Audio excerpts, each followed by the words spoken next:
Hello दोस्तों, आप सबका स्वागत है आपके अपने यूट्यूब चैनल फिल्मी रिएक्शन में। तो कैसे आप सब, उम्मीद है आप लोग अच्छे होंगे। मैं बिल्कुल अच्छी हूँ आप लोगों की दुआ से। तो दोस्तों आज जिस वीडियो का मैं रिएक्शन लेके आई हूँ वो है, मतलब वीडियो का नाम है सुर संग्राम में पवन सिंह का बजा तो अक्षरा सिंह गुस्सा गई। अच्छा जी, तो जी ये सुर संग्राम की वीडियो है और इसमें अक्षर सिंह और पवन सिंह की कोई तो बात हुई है। तो जल्दी जल्दी ये वीडियो देखते हैं, एंजॉय करते हैं। इसके बाद इसके बारे में बात करेंगे, देख लेते हैं कि वीडियो के अंदर एग्जैक्टली है क्या। और अगर आप लोग चाहते हैं मैं आपकी पसंद की किसी वीडियो का रिएक्शन लेके आऊँ तो वो भी मुझे कमेंट करके जरूर बताएं। अब के बाद जे आपन अलग अंदाज दिखावे चाहत बा, हाय देखा बिहार के बहादुर अंकित सिंह गमछा ओढ़ के एकदम का तू मंटू तू का धीरे से हाथ ऊपर गईला। अरे तोहार तो परफॉर्मेंस हो चुकल बा ना। लूटी ना भैया, अभी बहुत तुछ बाती बा। ए कौन चीज बाकी बा? कौन चीज बहुत चीज अभी देखे थे बाती बा। लूटी ना मतलब हम चलत नहीं हाथ में चलो। ए तू ना तो बाला परफॉर्म कैला थे तोला के दुगुना नंबर ना मिल जाए। अल्लाह नंबर नंबर ना आता है बहुत हमला थप कोई खूब हो दाद बस इतना ही चाहता नहीं हम। ओके तो आवा जल्दी से थपते हो तो थू थू थू थू थू कर दा, यानी कि खुश कर दा। स्वागत बा। ये रिएक्शन ताए भैया ताहे लरुआल बनी। अरे का कहीं रे ओकरा से मिलला बड़ा दिन हो गइल बा।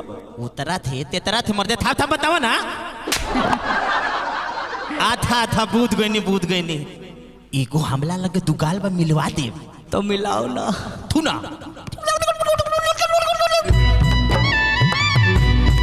पता नहीं क्या आइडिया थी, हीरोगा भी है।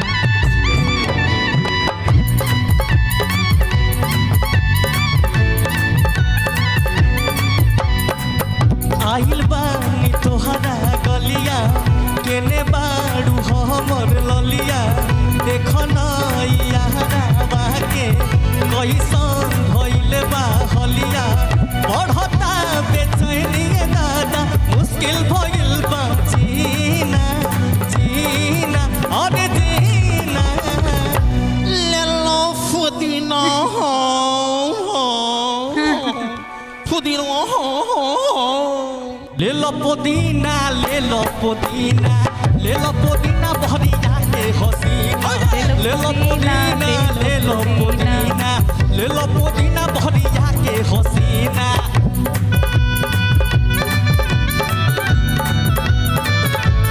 केहू लेबा का हो ले लो।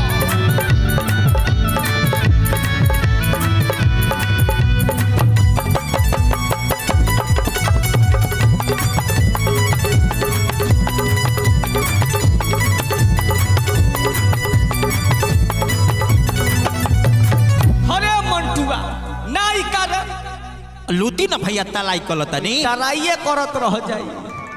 अरे निकल ना निकल जल्दी निकल बहरवा हो निकल ना निकल जल्दी निकल बहरवा हो मिले खातिर आइल तोहर मिले खातिर आइल तोहर गाँव के लाभरवा हो मिले खातिर आइल तोहर गाँव के लाभरवा हो मिले खातिर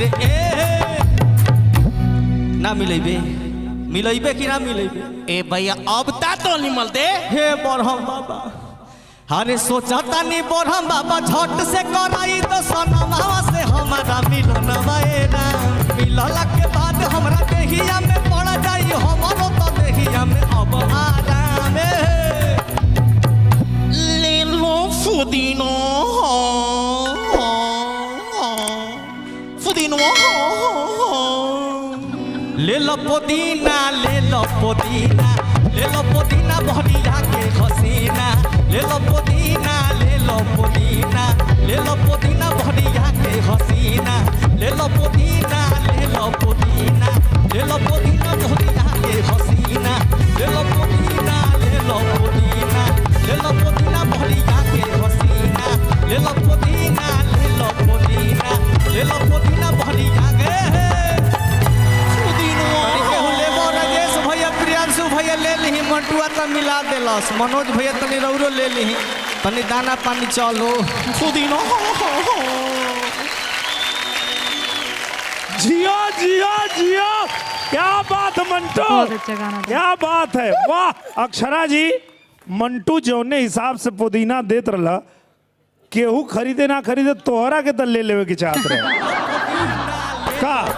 अभियो से ले लो कर 1-2 आटी। आइए फिर से सेल करने। अब आओ, फिर से एक बार बोलता मंटू आके बढ़िया से ऐसा बोलिया कि अक्षरा जी मंच पे आ जाए। पुदीना पुदीना ऐसे कौन बेचता है? ले लो पुदीना, ले लो पुदीना, ले लो पुदीना बहरी जाके हसीना। ले लो पुदीना, ले लो पुदीना, ले लो पुदीना बहरी जाके हसीना।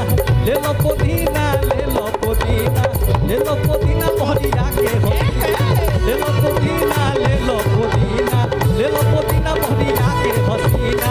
ले लो पुदीना, ले लो पुदीना, ले लो पुदीना बहरी जाके हसीना।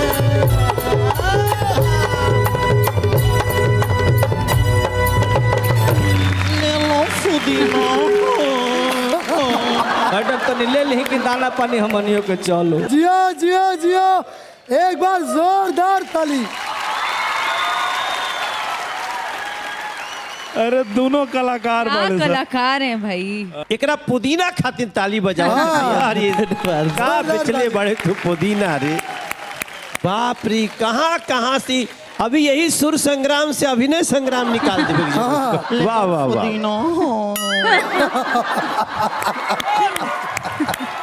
एक बार जोरदार ताली सबके हुके। हाँ ऐसा पुदीना बेचाइल हो एक को डांटी न बचल। तो भाई चला अब बारी बा मार्किंग। सबसे पहले जानल जाओ कल्पना जी से। हल्फा मचा दिया। नहीं, बहुत अच्छा गाना।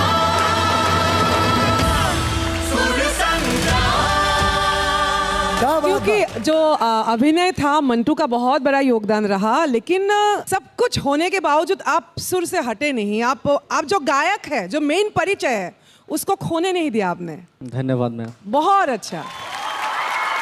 निरहुआ भैया भाई तू हर बार जब भी मंच पे आइल बाड़ा तोहरा अंदर बहुत बढ़िया परिवर्तन देखे के मिलल बा और बार बार तू प्रूव कैले बाड़ा कि तू एगो बहुत शानदार गायक होवा और तू बहुत आगे जीबा। क्या बात बा, जोरदार ताली। ताई दखल जाओ अब खाली तोरा गायकी में भी परिवर्तन बा कि अंक में भी कुछ परिवर्तन हो रहा बा। निरहुआ भैया का अंक दियल चाहे? हम इनका के 9 अंक देहल चाहे।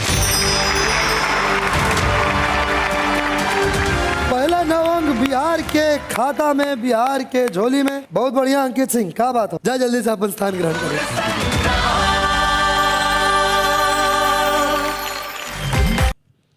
तो जी बहुत अच्छी वीडियो थी, लेकिन इसमें ये कहीं नहीं दिखाया कि अक्षरा सिंह गुस्सा होकर चली गई या पवन सिंह के रिलेटेड कोई बात हुई है या पवन सिंह वहाँ पे बैठे थे। पता नहीं यार आप लोग क्यों इतना ऐसा कर देते हो कि टाइटल कुछ और होता है वीडियो कुछ और होती है। लेकिन हाँ वीडियो बहुत अच्छी थी। सुर संग्राम अच्छा एपिसोड लगा मेरे को ये।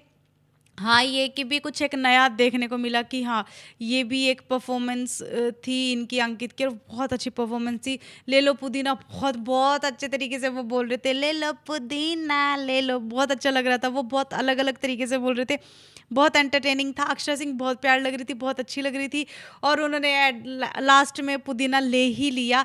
इसमें शो में निरहुआ, चिंटू पांडे, अक्षरा सिंह आई हुई थी और बहुत अच्छा शो था। मुझे बहुत अच्छा लगा। आप लोग कैसा लगा प्लीज़ कमेंट करके मुझे जरूर बताएं। इसी के साथ मैं इस वीडियो को यहीं पे करती हूँ खत्म। मिलते हैं नेक्स्ट वीडियो में, तब तक के लिए अपना ख्याल रखें। टाटा बाय बाय।